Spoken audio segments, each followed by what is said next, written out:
बिना किसी एक्सपेरिमेंट के सिर्फ इक्वेशन के थ्रू एक साइंटिस्ट ने पार्टिकल को डिस्कवर किया था।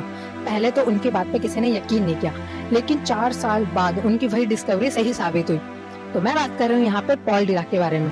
तो यहाँ पे पॉल डिराक ने 1928 में क्वांटम मैकेनिक्स और अल्बर्ट आइंस्टाइन की रिलेटिविटी थ्योरी को एक इक्वेशन बनाने की कोशिश कर रहे थे।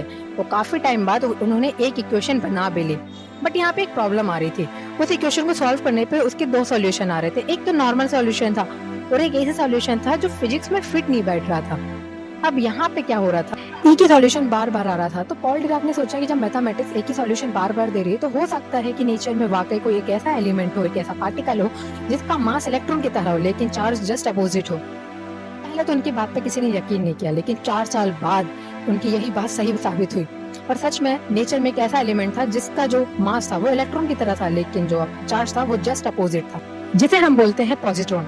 और बाद में इसी तरह प्रोटॉन और न्यूट्रॉन के भी अपोजिट पार्टिकल मिले हैं, जिसे हम बोलते हैं एंटी प्रोटॉन, एंटी न्यूट्रॉन। तो इन सारे पार्टिकल्स को क्या बोलते हैं वो तो आप मुझे कमेंट करके बताएंगे।